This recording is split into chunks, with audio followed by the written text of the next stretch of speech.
Alors c'est bien évidemment de saison le tirage Astro Tarot 2012.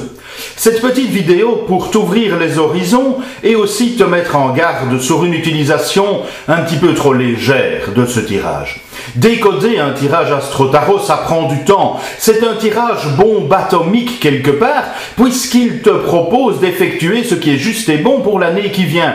Personnellement, je mets 1 heure à 1 heure et demie pour décoder un tel tirage, tellement il y a de choses à en dire. Et puis surtout, et c'est le but fondamental de cette vidéo, un tirage Astro Tarot te met face à toi. Un tirage Astro Tarot, c'est comme un saut en bungee, c'est un saut à l'élastique. Le tirage Astro Tarot ne te prédit pas l'avenir. Ne te prédit pas l'avenir, ne te prédit pas l'avenir, mais te dit ce qu'il est juste et bon pour toi de faire si tu veux être en cohérence avec ton inconscient. Donc, un tirage Astro Tarot, tel que celui-ci par exemple, pourra s'étudier comme le font la plupart des gens, selon la technique du saucissonnage. Carte maison, le mât en maison 1, le chariot en maison 2, l'amoureux en maison 3, blabla, blabla, blabla.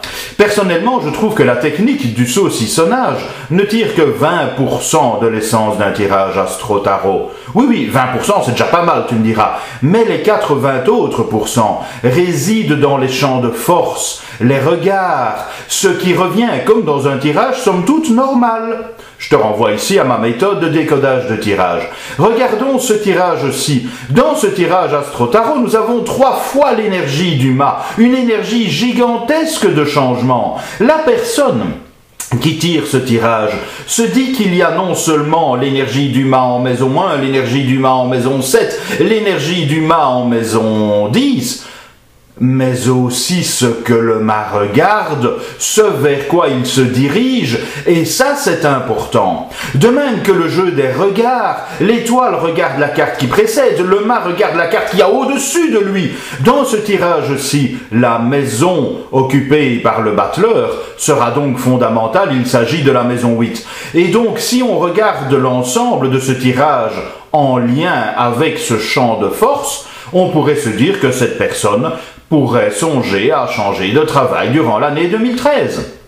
Un autre jeu important à analyser, c'est ce qui revient. Et dans ce tirage, nous avons 4 cartes où les enfants ont un rôle prépondérant, où on a beaucoup de petits personnages, donc les enfants seront importants. Du coup, je regarde la maison 5, la maison des enfants. La maison des enfants où il y a la carte de la lune. Résultat des courses, durant l'année qui vient, les enfants occuperont une place centrale dans la vie de la personne. Autrement dit, il serait bon pour elle de changer de boulot, de veiller à ses enfants et peut-être que, et ça c'est visible à 2 autres endroits du tirage, je te laisse revenir en arrière sur la vidéo pour les trouver toi-même, le changement de boulot pourrait avoir des répercussions sur eux. Autrement dit, nous sommes bien face au saut à l'élastique. Cette personne dans ce tirage, parmi les 153 017 choses à dire, cette personne se dit qu'il serait bon que de manière proactive, elle cherche à changer de boulot tout en faisant attention à ses enfants.